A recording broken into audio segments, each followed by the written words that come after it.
Halo Sobat Nalar, welcome to Nalar Eksplorasi. Menambah wawasan, sumber inspirasi, tingkatkan prestasi bersama Nalar Eksplorasi. Salam kenal, aku Nana Wadania yang akan menemani teman-teman pada segmen Nalar Eksplorasi yang ketiga.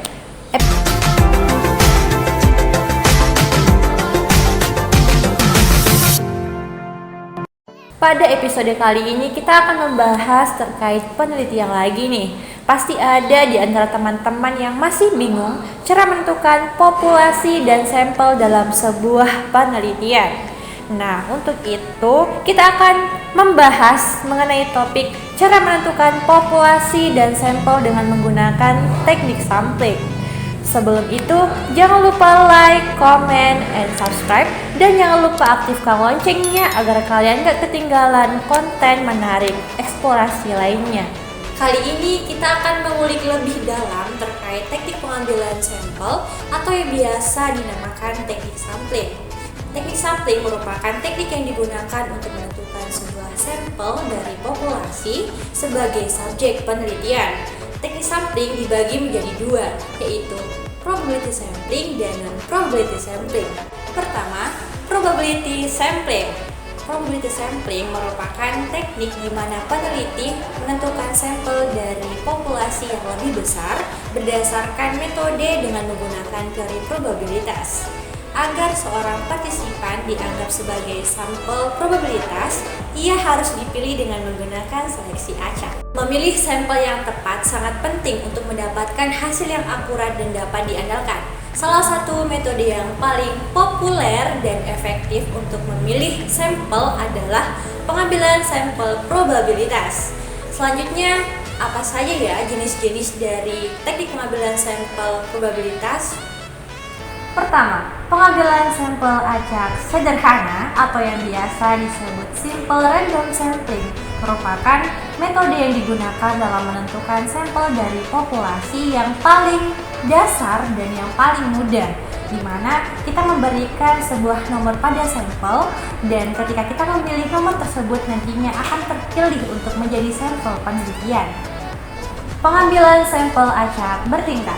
Metode ini melibatkan pembagian populasi menjadi subkelompok atau strata dan memilih sampel acak dari setiap strata. Teknik ini berguna bila populasinya heterogen dan Anda ingin memastikan bahwa sampel mewakili subkelompok yang berbeda. Pengambilan sampel acak bertingkat melibatkan metode di mana peneliti membagi populasi yang lebih luas menjadi kelompok-kelompok kecil yang biasanya tidak tumpang tindih tetapi mewakili keseluruhan populasi. Saat mengambil sampel, atur kelompok-kelompok ini dan kemudian ambil sampel dari masing-masing kelompok secara terpisah. Selanjutnya, cluster sampling merupakan metode yang melibatkan pembagian populasi menjadi beberapa kelompok atau klaster dan kemudian secara acak memilih beberapa klaster tersebut. Metode ini berguna misalnya saja kita menentukan sebuah populasi dari geografis yang lebih luas yang biasanya itu terdiri dari beberapa elemen seperti universitas, kota, keluarga, dan sebagainya. Nah, peneliti kemudian memilih klaster cara membagi populasi tersebut ke dalam berbagai bagian yang lebih kecil. Terakhir, pengambilan sampel sistematis atau systematic random sampling merupakan metode pengambilan sampel probabilitas di mana peneliti menentukan sampel dari sebuah populasi secara berurutan atau secara berkala.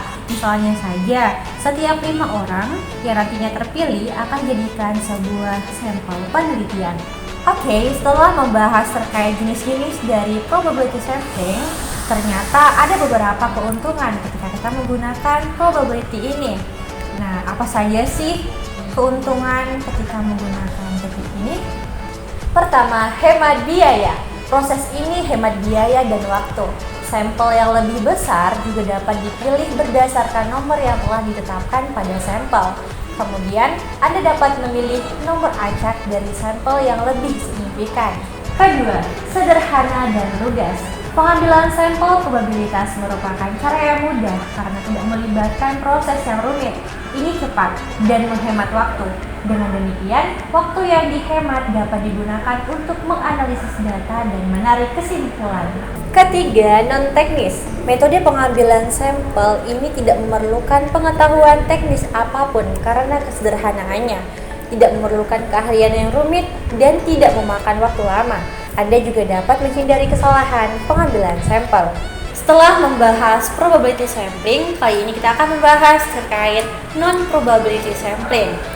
Non-probability sampling ini merupakan teknik di mana peneliti memilih sebuah sampel dari populasi berdasarkan penilaian subjektif dari peneliti, tidak melibatkan pemilihan acak. Nah, umumnya ini digunakan pada penelitian kualitatif serta berdasarkan keahlian dari si peneliti.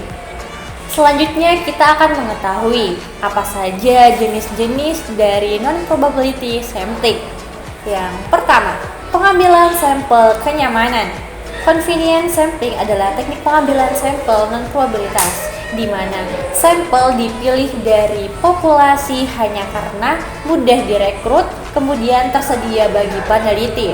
Idealnya dalam penelitian, seorang peneliti memilih sampel itu harus diuji terlebih dahulu agar mendapatkan hasil yang lebih kredibel dan lebih akurat. Yang kedua, pengambilan sampel secara berturut-turut, yaitu merupakan bagian dari metode non-probability sampling yang sangat mirip dengan pengambilan sampel praktis dengan sedikit bervariasi. Nah, di sini peneliti memilih satu atau sekelompok sampel, kemudian beralih pada subjek lain atau kelompok lain jika diperlukan. Ketiga, pengambilan sampel yang bersifat menghakimi atau bertujuan. Dalam metode judgment sampling, peneliti memilih sampel hanya berdasarkan pengetahuan dan kredibilitas peneliti. Dengan kata lain, peneliti hanya memilih orang-orang yang mereka anggap cocok untuk berpartisipasi dalam penelitian. Yang keempat, pengambilan sampel bola salju atau yang biasa kita sebut sebagai snowball sampling, yang merupakan bagian dari penelitian yang sudah tidak asing kita dengar. Dan ini merupakan bagian dari non-probability sampling, di mana ketika seorang peneliti menentukan sampel namun sulit dengan ukuran populasi yang cukup kecil dan tidak mudah didapat. Nah, sistem pengambilan sampel ini bekerja seperti program rujukan. Setelah peneliti menentukan subjek yang cocok, dia akan meminta bantuan kepada seseorang atau orang lain untuk mencari subjek yang serupa dalam membentuk sampel dengan ukuran yang cukup baik. Seperti halnya teknik probability sampling, teknik non-probability sampling juga memiliki beberapa keuntungan. Berikut merupakan beberapa keuntungan dari teknik non-probability sampling. Pertama, teknik pengambilan sampel non-probability sampling merupakan metode yang lebih kondusif dan praktis di mana peneliti melakukan survei pada dunia nyata. Nah, di mana para ahli statistika menggunakan metode probability sampling dalam berbentuk angka. Namun jika metode ini dilakukan secara praktis atau yang baik, maka akan menghasilkan hasil yang kualitas bahkan serupa sehingga dapat minimalisasi kesalahan dalam pengambilan sampel. Kedua, teknik pengambilan sampel non-probability sampling ini lebih hemat biaya dan cepat karena peneliti telah mengetahui siapa sampel yang akan mereka ambil. Nah, selain itu, pada teknik ini, peneliti telah mengetahui bahwa respon dari peneliti lebih cepat dibanding pemilihan acak pada teknik pengambilan sampel probability sampling. Nah, karena sang peneliti mengetahui bahwa responden memiliki tingkat motivasi yang lebih tinggi untuk berpartisipasi. Pengambilan sampel probability sampling berdasarkan pada entitas bahwa peneliti mengetahui bahwa semua orang tidak memiliki kesempatan yang sama untuk dijadikan sampel. Berguna bagi sampel yang beragam, digunakan ketika bias sampel bisa dikurangi, sampel lebih akurat dan dalam penentuan sampel tidaklah mudah. Sedangkan pada pengambilan sampel menggunakan teknik non-probability sampling bergantung pada asumsi bahwa semua orang tidak memiliki peluang yang sama untuk dijadikan sampel. Kemudian berguna bagi sampel yang memiliki ciri yang serupa, dalam penentuan sampelnya tidak akurat dan dalam penentuan sampel sangatlah mudah. Sekian pembahasan terkait cara menentukan populasi dan sampel dengan menggunakan teknik sampling. Sangat menarik bukan? Kalau kalian suka dengan video ini, jangan lupa like, comment, and subscribe.